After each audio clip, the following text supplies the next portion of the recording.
За сайн байцгаана уу? Та бүхэндээ X-ray-ийн цахим номын сангийн placement test-ийг буюу түвшин тогтоох шалгалтыг хэрхэн ангидаа зориулан тохируулах мөн placement test-ийн онцлогийн талаар тайлбарлалээ.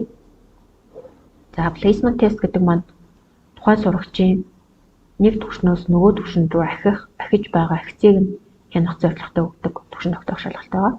За энэхүү түвшин тогтоох шалгалтыг та тохируулахдаа админ эрх рүүгээ нэвтэрч ороод тухайн админ эрх дээр байгаа ангийг чеклснээр placement test энэ ангидыг идэвхжинэ гэсэн байна.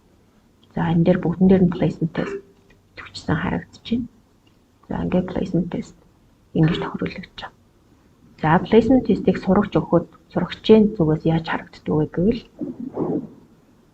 одоо хэдүүлээ харцгаая.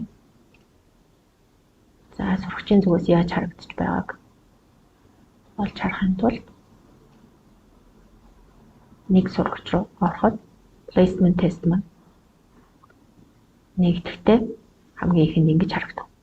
За placement test-ээ өгнө үү гэсэн анхааруулга гарч ирсний дараа сурагч заавраа уншаад placement test-ийг эхлүүлэх гэсэн энэ товчон дээр дараад энэ хажуу талаас урсаж гарч ирж байгаа унших хурд шалгах тестийг хийн. За юуны өмнө хэрвээ ангидаа бөөнөрөө тест хийж байгаа тохиолдолд чангаар уншиж хийх юм бол зөв хийх магадлал илүү өндөр болтгоо гэсэн байна. За placement test маань нийтдээ 6 хэсэгтэй. Дунд нь орхигдсон үгийг нөхөж зөв тохируулж байгаа тохиолдол өнгө нь хувирахгүй. Хэрвээ зориуд буруу хийх эсвэл ямар нэг байдлаар алдах юм бол өнгө нь саарл өнгөтэй болж харагдана гэсэн. За ингээд P хэсэг буюу одоо placement хэсэг маань дуслаа. Одоо тест 1-ээс 5 хүртэл дарааллуулан хийхэд бол та next гэсэн товчон дээр дарна гэсэн. За next товчон дээр дарахад цахим номын сангийн жишээ болгож 6 дугаар level буюу анхан шатны номноос жишээ болгосон өгүүлбэр байгаа. Номноос авсан өгүүлбэр. За тэгэхээр start дээр дарахад энэ өгүүлбэрийн араас гарч ирэх контекст буюу хам сэдв гарч ирнэ гэсэн. За Stella and Katie are two college girls who are playing soccer гэдэг оршил хэсэг юм тийм ээ. Stella, Katie хоёр коллеж охтууд бөгөөд бүгд тоглож байна гэх. За энэ start дээр дарахад урсаж гарч ирэх өгүүлбэрт маань эдгээр өгнөд хөөгдөх ёстой гэсэн.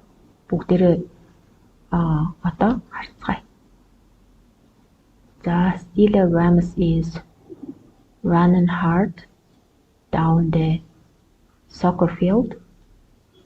She's tall and very good.